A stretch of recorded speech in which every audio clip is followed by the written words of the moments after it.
Hey everyone, I'm Ryan. You're watching 60 Cycle Hum, and I'm back with Mike from the Theory Thursday channel. And also, what's the name of your lesson channel? Mike Ruggirello Guitar Instruction. I'll have a link for both of those down below. He was with us a month and a half ago. We actually already did a lesson, so people have already seen that. We did a follow-up lesson. We're just going to mess around with some pedals that we have here. I've got the whole new line of Teisco pedals. Teisco pedals. Teisco. It was explained to me that it's pronounced like heist, Teisco. For my entire life, I've been saying Teisco. Every time like a vintage Teisco comes up and we talk about it on the podcast, but apparently it's Teisco, not Teisco. Vintage Teisco, the vintage guitar company. Yeah. Well, they weren't a vintage guitar company. They were a modern guitar company. But they're vintage now. But they did like student model, like funky Japanese shapes and stuff like that. And so the brand has been resurrected as a pedal company now. And they've been teasing these at NAMM for 2 years, and they're finally coming to market. And they're actually, first impressions, you haven't even played with them yet, but just based on like the case design and the aesthetic and stuff like that, like what do you think the cost of this delay pedal is? You haven't even heard it yet. This is just like first impressions on like the case design. Judging by the graphics and the case design, which is new. I have not seen a case design by that. And the funky font and the different knobs. And like the switches are different, like the case design is different. Like they really went all out and like did their own thing here. I'm going to say $199. $199 for the delay. Yeah. What do you think about for the fuzz? Let's say he hasn't heard these at all yet. I have not heard them yet. Well, they're in a competitive market. $129. $129 for the fuzz. I think you hit it right on with the fuzz. It's $130. I think the delay is $150. Whoa. Yeah. I mean, you haven't even heard it yet though, but like based on like case design and looks alone, that's what we're going for. Like I look at this and like, I'm like, oh, is this thing going to be like $225 or something like that? Which is usually the case with something boutique looking. Yeah, kind of like small batch, boutique-y, like specialty, like graphic and case sorts of stuff. $150 for this delay pedal. So let's play around with them. I'm going to let Mike explore. I'm going to twist the knobs. Mike's going to play. Where's the seatbelt? Where's the seatbelt? Here we go. That would be a fun gimmick to have like a seatbelt to strap in. And like, let's belt up. Let's test pilot these pedals. Let's do it, man. All right, here is the fuzz. I don't even know what it's called because it's in Japanese. I just know that this is their fuzz. Maybe that's what fuzz is in Japanese. Maybe this is their delay and this is a boost. All right, give us a clean signal. Here is the fuzz.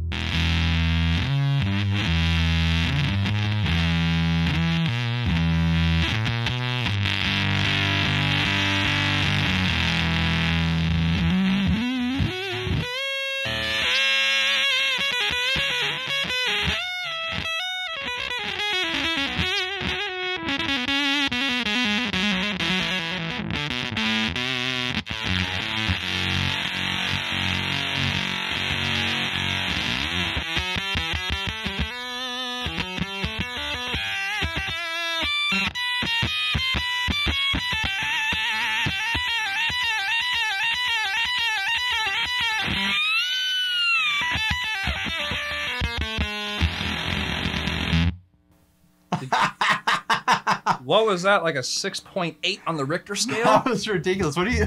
I haven't even filmed my standard demos for this yet. This is like my first time actually sitting down like twisting knobs and getting crazy with them myself. That was pretty nuts. You got into like some weird like synth tones there. Let's talk about fuzz and the family of fuzz. They talk about the brigade sound, the bucket brigade. Well, that's delay. Or no. Okay, yes. Silicone diode. Yeah. And then what's the other? Germanium. Germanium is like a smell. Yeah. I wear that in my cologne sometimes. Geranium transistor.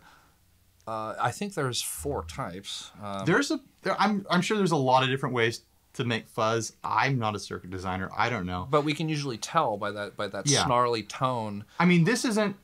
I think of it like there's fuzz faces, there's muffs, and then there's, you know, everything else. This is squarely in the everything else category, as far as I can tell. This isn't a fuzz face or a muff. This is like this crazy octave, like Univox super fuzzy sort of thing.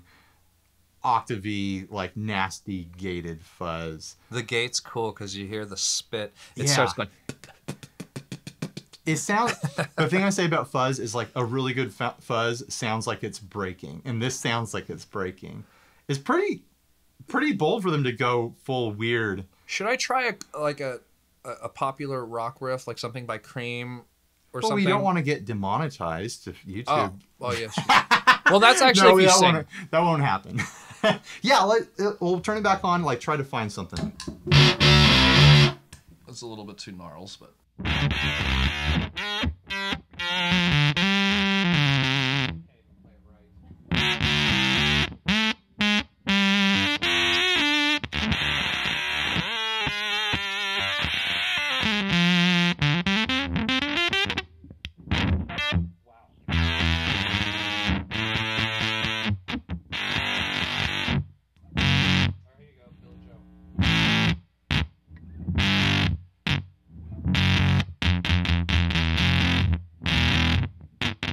Gosh.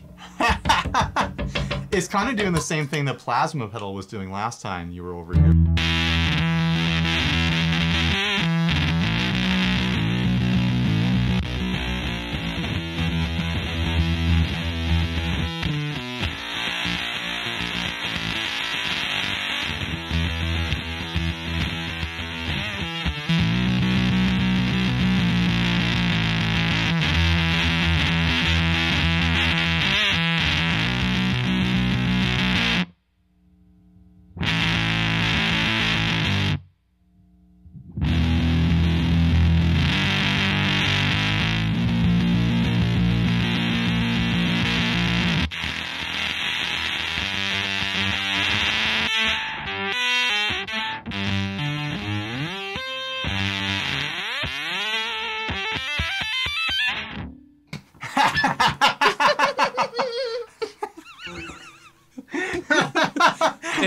It's making me silly. That octave is just over the top. Dude.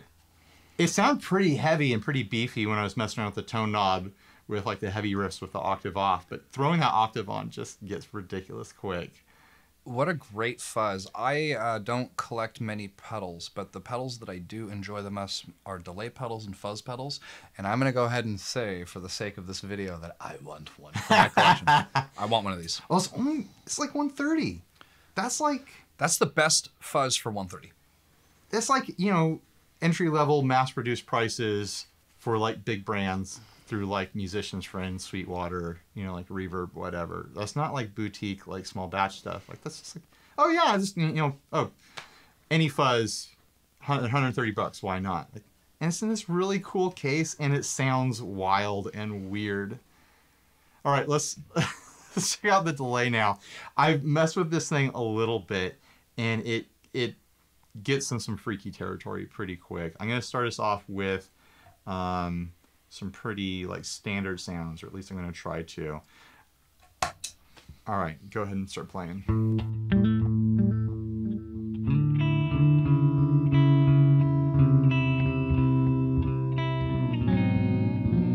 That's just me adjusting the time. Jeez.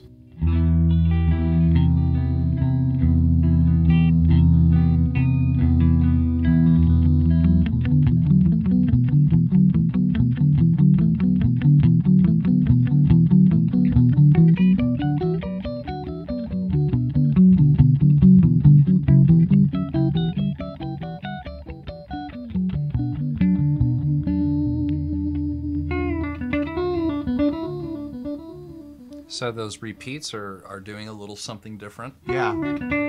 I'll just give it a good, like, crisp clip to it.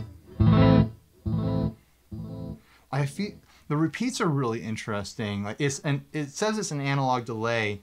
It feels like the repeats, usually in an analog delay, they get like kind of muddy and dark right off the get-go and start like just degrading from there. But I feel like this like bit crushes the repeats on the first couple repeats, and then it starts getting muddy and dark.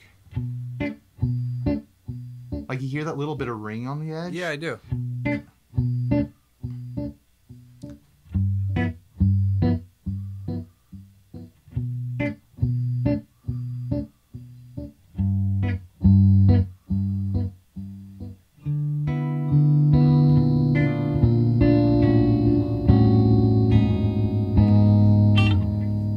it's almost like this like digital bell sound, like ding, yeah, ding, ding. Really unique tonal quality to it. This thing goes into self-oscillation super quick. Like I'm on the edge of it right now.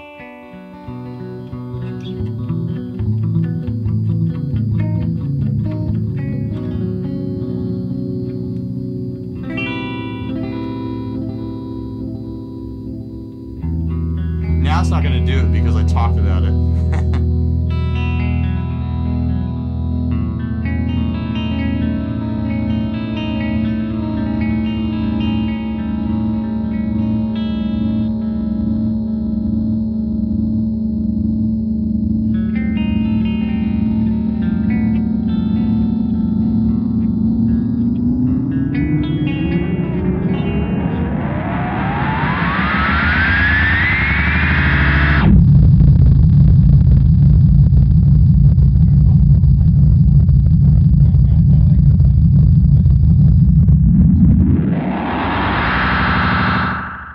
Yeah, that sounded like we were in like Apollo 11 or something. That was great. It gets into you were playing it pretty light, so it didn't go into as early as when I play it. But like it does this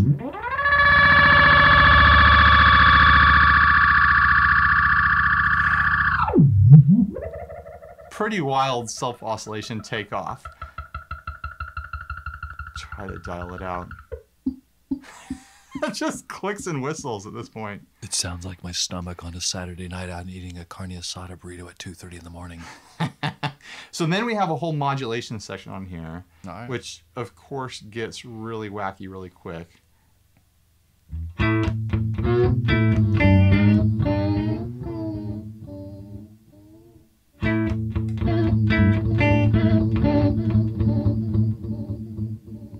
I don't even know. I can see you thinking like, how am I going to play with that?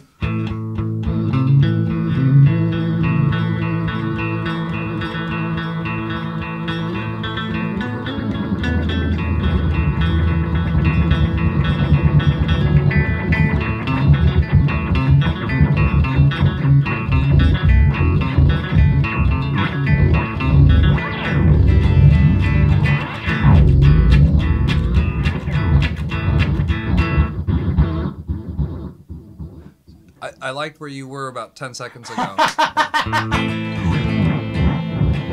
Like, let's go.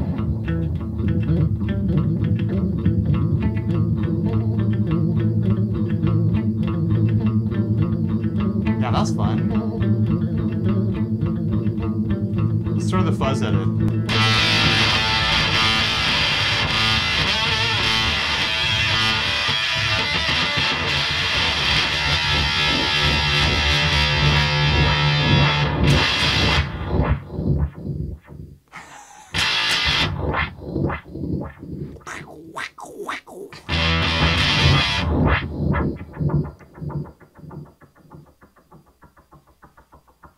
Sounds like a helicopter's coming.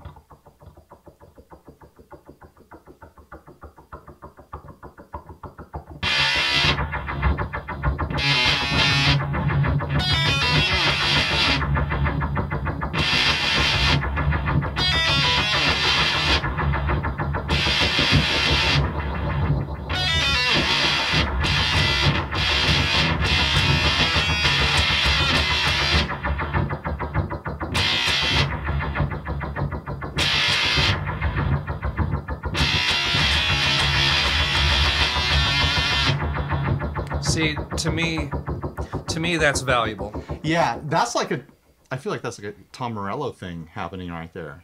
Certainly. Like he would totally lean into that sort of sound. It just this thing takes off with weird sounds. Let's try to dial in like a more traditional, like a lead tone, or like almost like a U2 sort of thing. Take off the...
every now and then the edge of the modulation catches it, and it just goes like.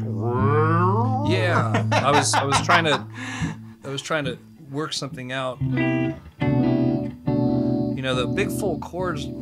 It seems to be a little bit more like on a strategic line, like maybe like.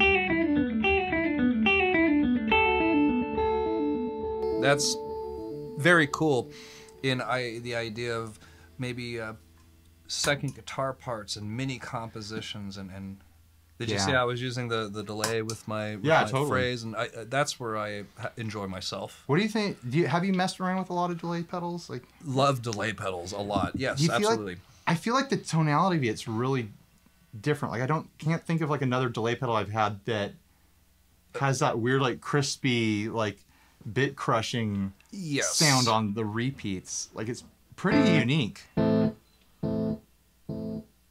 mean, maybe someone else could suggest what that sound is similar to, but I can't think of any delay pedals I've owned that do that sound exactly. You know, the weirdest thing goes through my mind when I hear that tone of the repeats and hearing that little bit crush or that frequency analyze that tone.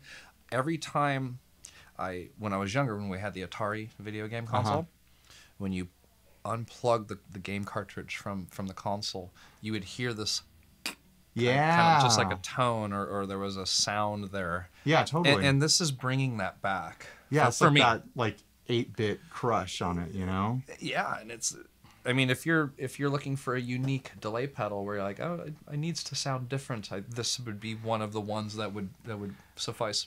I mean, the fuzz is crazy. It's a over the top octave fuzz sort of thing, but like they really went in a weird direction for like, oh, we're gonna release a flagship pedal line, our first 3 pedals, and they've got this delay that's just got this really unique voicing to it. It's not standard in any way. It's not like, oh, buy our version of like a Memory Man or something like that. Like, I don't know. I'm still processing it. I've barely played around with these things. Well, maybe these engineers are, they have their ear and minds to the grindstone, and we are living in the golden ages of guitar pedal building right now. So I really think we are. Like, I think we're going to look back from the future and be like, I can't believe there were so many pedals and there was so much variety and there was so much to choose from. And it's like, they've come to market with something that's different, which is hard to do these days because there's so much out there. Are you going to try using that at your gig? Oh yeah, totally,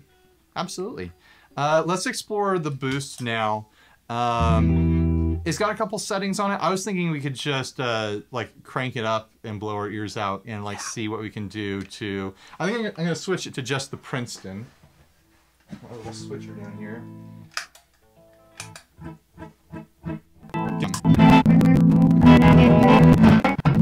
So that's kind of edge of breakup on the Princeton, and I just want to see what happens when we push it with this. Push it real good. It's got 3 different settings: normal, treble, and flat. And it's got a 9 volt and a 24 volt setting. Whoa. A gain knob and a level knob. So we'll start it at noon. You just play and I'll start messing around with it.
Okay.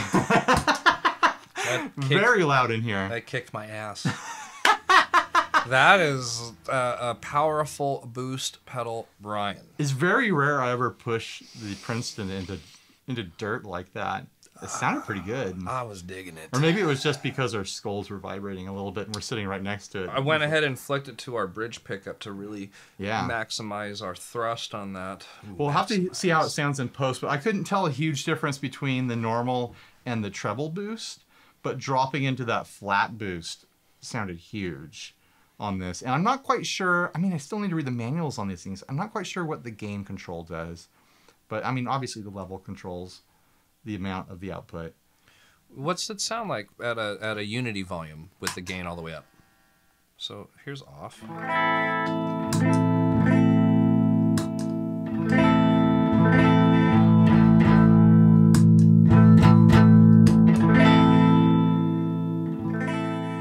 That's an interesting clean gain there. But I mean, it's actually pretty nice as far as like. It's like a little bit of like a preamp, kind of feel. Let's push it to that flat.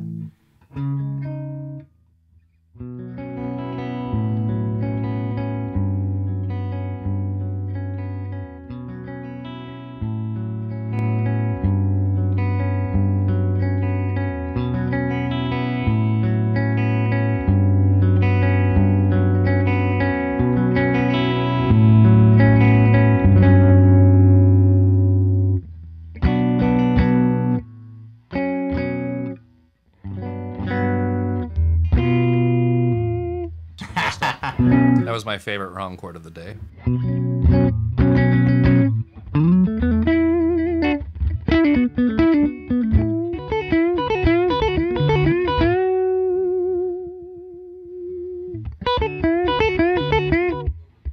It's a little darker there.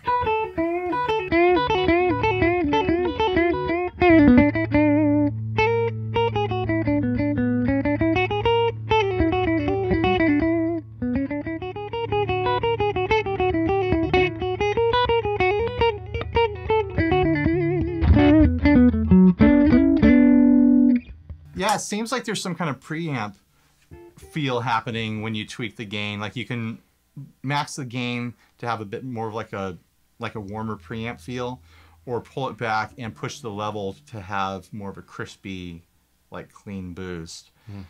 This is interesting. I'm gonna have to spend some time with this, figuring this one out. It's kind of reminding me of my old DoD BiFET boost, BiFET preamp. Like it's kind of got that feel to it. I'll need to explore these different voicings here and what exactly happens with the 9-volt and 24-volt. I have a feeling those will be more apparent, like pushing into like pedals or something like that. You know, that probably will affect the gain knob quite a bit too. Yeah. So that's interesting. I want to spend some more time figuring that out. Interesting line of pedals from Teisco. And I just noticed that it's got dragon scale graphic on it. Yeah. Cool graphics on these things. They went this flat white with the fuzz for some reason. It's very striking. Very Stormtrooper. Yeah, very Stormtrooper, totally. Yeah. I'm impressed. I think that's a fantastic line of pedals. Great job. Yeah. Teisco? Teisco. Yeah. I'm a fan. Yeah. Interesting look, interesting cases. And they kind of like, they swung for the fences with some weirdness here. And the boost seems like it's pretty conservative as far as being kind of normal compared to the other two. Totally. But it seems like there's some good like tweakable options here to explore. I don't typically run a boost to like run amps dirty or anything like that. I usually use it to like just boost the lead up above the mix a little bit, something like that. So maybe that tone shaping or that those different options there will come into play with that sort of environment. Plus, yeah, just like you were saying, the kind of guitar, maybe the output of the pickups. Yeah, maybe. You know, because I mean, if you had a really hot guitar, obviously that'll accommodate you. Totally. All right. Well, thanks for watching, everybody. This has been a lot of fun. Go check out the links for Mike's shows, his channels down below. I was on his show probably a week or two ago, depending on when I get this video up. I'm sure it was a blast. We haven't recorded it yet, but I bet it was just a bunch of fun. So go look for that episode. Maybe I'll have a link to that as well. Bye, everybody. Bye-bye. That was fun, dude. Yeah.